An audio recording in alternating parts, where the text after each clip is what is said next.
donne la parole à la deuxième. Vous êtes mis d'accord? Alors on s'est mis d'accord sur un ordre de passage et du coup je reprends la suite. Vous auto-régulez. Voilà. Alors le thème qui nous lie aujourd'hui, c'est de la connaissance de soi, reconnaissance de l'autre. Et je vous propose de le traiter en revenant sur mon parcours qui dessine les traits de ma posture, de mon cadre et du coup du style de clinicienne que je suis. Au bout de 17 ans d'expérience d'éducatrice en protection d'enfance, en milieu ouvert, j'ai ressenti l'urgence de me dégager de ce que je vivais. J'étais en prise avec des facteurs destructeurs qui traversaient l'institution où j'exerçais et je me sentais paralysée au plan de la pensée, attaquée, sans moyen de me représenter le phénomène dans lequel j'étais en prise. Et du coup, en sortir, c'était une urgence pour élaborer cette expérience autour de ces liens institutionnels et puis des processus psychiques qui étaient à l'œuvre dans l'équipe. Ça, c'était la seconde. Si mon vécu analytique était contenant, il était pas suffisant. Il était contenant pour accueillir mes éprouvés, mais il n'était pas suffisant à ce moment-là en termes de références théoriques pour essayer de les élaborer. Et du coup, repartir en formation, reprendre un processus universitaire que j'avais connu à Nanterre, le parcours FIAP, formation à l'intervention et analyse des pratiques, master 1 et 2, qui est ce pari d'introduire la clinique à l'université, me paraissait s'est imposé à moi pour transcender cette période de profond remaniement et de quête de sens autour d'une identité professionnelle, de mon identité professionnelle première d'éducatrice. Alors ce processus de formation, il m'a revitalisée et il a aussi mobilisé tout mon environnement autour de ce projet et la perspective du changement, qui s'amarre dans ce désir de mettre mon écoute au service et à l'épreuve du groupe. C'est aussi dans ma pratique de médiation familiale que j'ai exercé 12 ans concomitamment à celle d'éducatrice que cette dimension de l'écoute de soi à travers l'autre s'est particulièrement développée. Face à des couples qui se séparent, j'étais un tiers au service de leur déliaison. Et dans ce cadre, j'amenais en fait les personnes à s'entendre dire, à refléter ce qu'ils formulaient, ce qu'ils donnaient à voir. Et je devenais à ce moment-là ce tiers, mais aussi le miroir. Et du coup, ma première expérience de supervision, elle s'est déroulée dans le cadre d'un stage, et à partir d'un stage qui s'intégrait au processus de formation. Et donc cette première expérience dans laquelle il s'agissait d'entendre là où les demandes et de créer les conditions d'une relation, d'instaurer la confiance à partir d'un cadre ferme mais souple à la fois qui permettent l'adaptation. Et c'est au sein de ce support, à partir de mon éprouvé et de mon vécu professionnel et la confrontation aux souffrances, que mon identité de superviseur s'est dessinée. Et du coup, mon parcours à cet égard en protection d'enfance et en médiation, l'écoute que j'ai développée dans ma pratique de médiation familiale, ma singularité par rapport à ce vécu, ont été autant d'atouts pour la construction d'une légitimité dans cette posture.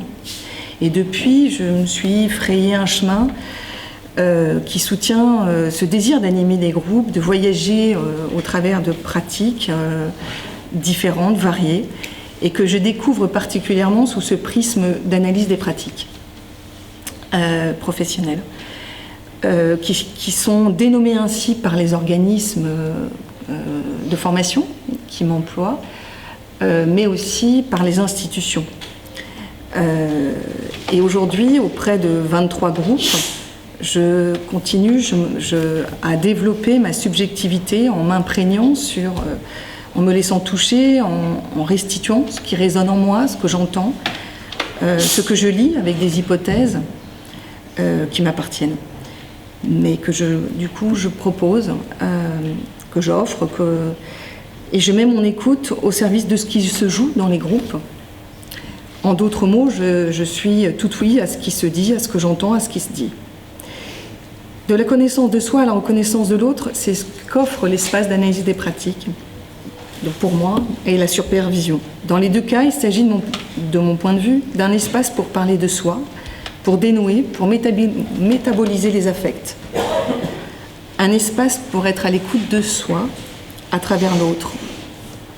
Se parler, dans cet instant, c'est aller au-delà de la communication. C'est s'envisager, c'est s'écouter, c'est s'accorder. C'est donc beaucoup plus risqué. C'est faire l'expérience de l'altérité. L'objectif, s'il en est un, est de réactiver, et s'il en est aussi besoin, la capacité de penser, mais surtout de retrouver ou recouvrir le besoin de penser ensemble. Et pour revenir à cette différence de terminologie entre l'APP, l'analyse des pratiques, et la supervision, cette différence de terminologie, de mon point de vue, elle n'est pas anodine. On peut d'ailleurs s'interroger sur ce qu'elle renvoie à ceux qui l'utilisent, donc les organismes, mais aussi surtout les institutions. Et il y aurait une première hypothèse qui tiendrait dans le fait que les directions ne distinguent pas les axes de travail de cet endroit, délimité entre les espaces de régulation, de conversation sur un thème, de formation. La seconde hypothèse serait que les directions l'envisagent comme APP, au sens de l'abréviation du terme application, que l'on retrouve dans le langage numérique actuel, et du coup que ce soit un espace de mise en accordage, voire d'élaboration des process internes, un lieu dans lequel le superviseur dit aux participants ce qu'ils doivent faire et être, un lieu que les directions dirigent ou d'où le superviseur tire ses ordres et d'où les directions viennent prendre la température. Ce serait la seconde hypothèse. À mon niveau, je ne m'engage pas dans l'aventure si elle tend à me placer du côté du contrôle, de l'évaluation, avec pour objectif de sortir de ce qui se dit, de me faire dire, faire passer tel ou tel message, préparer tel projet. Pour cela, je prends des précautions dans le traitement de la demande, afin qu'elle puisse être en cohérence avec la posture à l'intérieur de l'instance. Incarner l'extériorité suppose de travailler à préserver sa liberté, de reconnaître et d'accepter ses propres limites. Et du coup, il m'appartient de rester attentive à ne pas permettre la perversion de cette instance et préserver ma liberté entre moi et le mandataire, entre moi et le mandat, entre moi et moi-même, entre moi et les supervisés. Du coup, toute cette dimension-là, je les mets au travail dans des espaces que j'ai. Et ce sont des espaces, donc un groupal et un individuel, ce qui avait été évoqué voilà. Et pour ce travail d'écoute de ces mouvements, de décotage ces deux lieux me permettent de mettre au travail donc cette dimension des demandes, d'adaptation de mon cadre, de protection de ce dernier aux attaques, de traitement de la demande, donc je viens de le dire, d'écoute de mes mouvements et de décodage des processus transférentiels et contre-transférentiels, ce dont on a parlé. Le préalable réside dans le fait que les supervisés doivent pouvoir bénéficier de certaines conditions pour pouvoir avoir accès, et la première, c'est d'entendre leurs demandes, pour pouvoir ensuite créer les conditions d'une relation avec le groupe, instaurer la confiance à partir d'un cadre qui s'adapte à lui, qui contient un ensemble de règles sur lesquelles on s'entend et sur lesquelles chacun s'y engage. Pour ma part, les règles qui font sens, c'est l'absence de jugement, préférer comprendre la logique de l'autre, chacun parlant pour soi, le jeu, la confidentialité, c'est-à-dire qu'à l'extérieur, on peut parler de soi, de la manière dont on vit l'espace, dont on se sent, mais pas de ce qui s'y dit. Et l'assiduité, qui de mon expérience, je mesure aujourd'hui combien il est difficile de faire l'impasse des rouages institutionnels pour n'aller que dans la clinique. On peut être amené aussi à faire des temps de régulation pour revenir sur la difficulté des participants à faire groupe.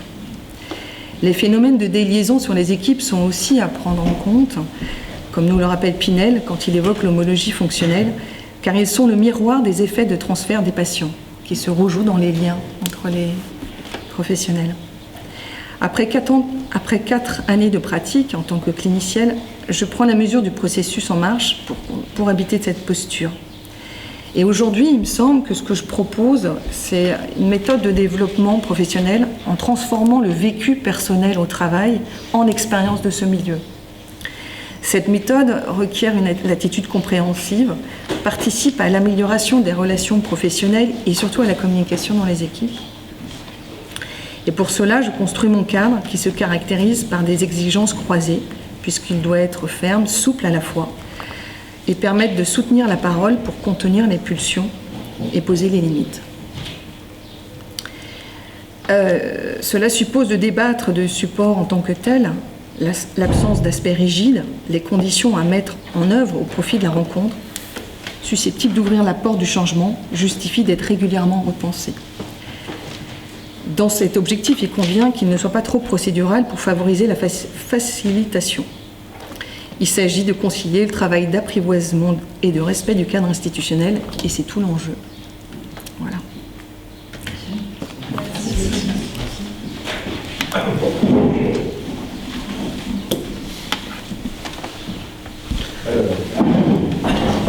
On embraye sur le troisième.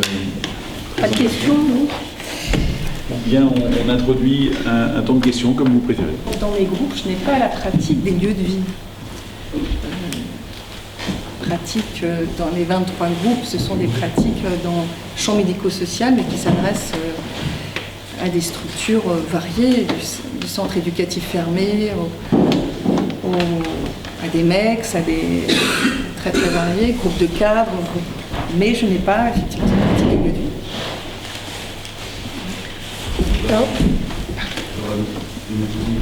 Par rapport à cette fameuse discrétion, comme si des lieux étaient réservés à certains sujets, puisque c'est des sujets qui sont souvent très transversaux. La voix ne porte pas assez. Tu peux te lever, Romain. Ah d'accord. Merci. Tu peux danser, ça peut. Qu'est-ce que je voulais dire je me pose toujours cette question-là sur ce fameux secret professionnel et sur les lieux où on ne parle pas de.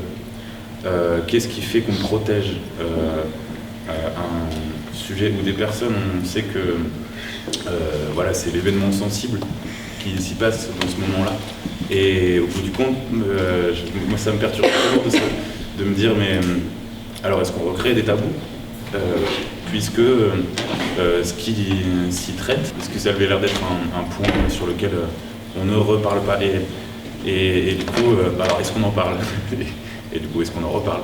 Et donc du coup, est-ce que du coup il n'y a pas d'autres lieux comme toute notre manière de toujours élaborer un process, de se dire alors maintenant on va prendre soin de soi en se parlant, comme si dans le quotidien c'était pas le lieu d'avoir une bienveillance quotidienne, et de se dire c'est que les lieux institués qui vont réussir à soigner. Voilà. Enfin, je pose une question.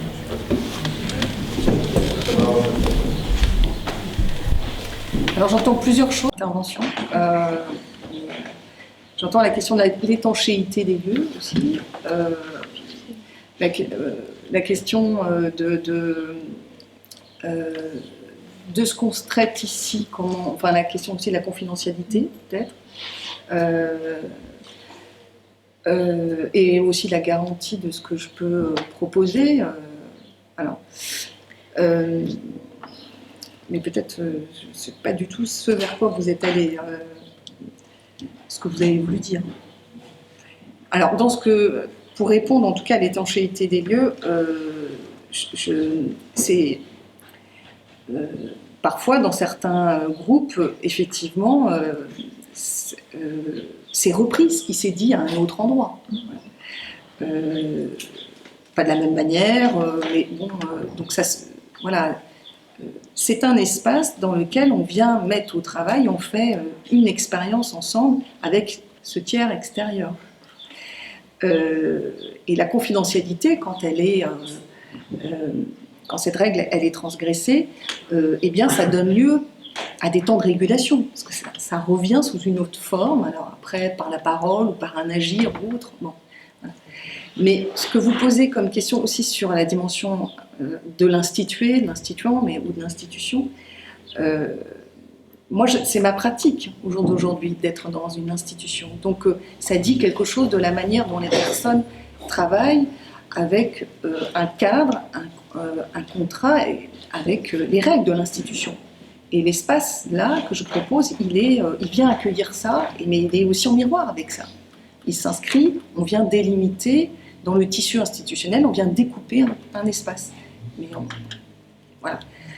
Je ne sais pas si je réponds du tout. Après, je réponds de là où je suis, moi, dans ma pratique, qui est, j'imagine, très, très éloignée d'un lieu de vie où les frontières sont plus floues. Vous faites équipe et en même temps, vous vivez des choses. Dans une institution, les personnes ont des horaires de travail. Enfin, il y a quelque chose de plus prégnant du cadre, des limites des uns et des autres, de la fonction, des rôles. Enfin, c'est beaucoup plus des places. Voilà, c'est peut-être plus marqué. Peut-être pour aller sur le lien de qu'est-ce qui continue de patrimonier. Est-ce que l'espace protégé n'est pas une forme de clivage? En fait, je crois qu'il y a une différence, et c'est ce que vous disiez entre le fait que votre culture professionnelle vous emmène dans des lieux qui ne sont pas des lieux de vie. Et je crois que la grosse différence entre l'institution dans laquelle vous pouvez travailler et l'institution lieu de vie, c'est le fait qu'il y a ce vivre ensemble et que tout le monde, a priori, tout le monde participe à ces temps d'analyse des pratiques, régulation, ou quelle que soit la manière dont on les appelle, et ce qu'il y a à l'intérieur. Du coup, il n'y a pas ce côté confidentialité, puisque de fait, on en reparle, ou ça se retraite par la suite d'autres manières. Il n'y a pas de... C'est beaucoup plus poreux comme institution, où pas tout le monde assiste peut-être aux mêmes réunions. Je voudrais rajouter quelque chose, pour aller un peu sur d'autres chemins, sur la même question, mais travailler avec des psychotiques, les psychotiques, on peut avoir plusieurs interprétations de qu'est-ce qui manifeste. Il y a une des visions, c'est un désaccord avec des normes, des règles, avec la société. Et ça se fait d'une manière... je trouve que c'est des militants de l'extrême, en fait, les psychotiques, qui vont manifester dans le trash, et très fort. Et c'est une manifestation publique. Alors, l'histoire de la confidentialité, c'est assez difficile. Il peut y avoir des histoires de maltraitance, où ils ont complètement effacé cette partie de leur histoire, et elle doit se manifester quelque part. Et notre travail, ça va être de réveiller cette histoire-là, d'aller chercher un petit peu d'où ils viennent pour les faire exister et qui se positionnent en connaissance d'où ils viennent. Mais il y a aussi tout le côté où confidentialité, il faut protéger, etc. Mais c'est eux-mêmes qui, sur la sphère publique, et encore plus quand on part au marché ou je ne sais où, vont déballer des histoires pas possibles ou vont se mettre en scène. Alors du coup, cette histoire de confidentialité, avec le public qu'on accueille, c'est quand même assez difficile de la jauger. D'un côté, à un moment, on essaye de les protéger pour leur dire non, c'est pas à cet endroit-là qu'il faut que tu sortes ces choses-là. Et de l'autre côté, c'est vas-y, exprime ce que tu as besoin d'exprimer, quoi.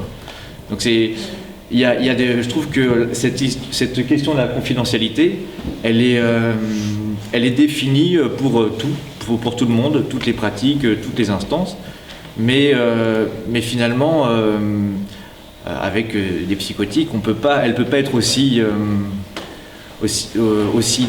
définie et arrêtée, quoi. C'est peut-être un exemple un peu particulier, quand même, le psychotique, parce que le problème de la confidentialité, il y a le mot confiance dedans, c'est celui qui va rompre la confiance. Si je suis psychotique et que je déballe ma vie dans la rue, il n'y a pas de rupture de confidentialité. C'est peut-être plus en termes d'une équipe et une direction.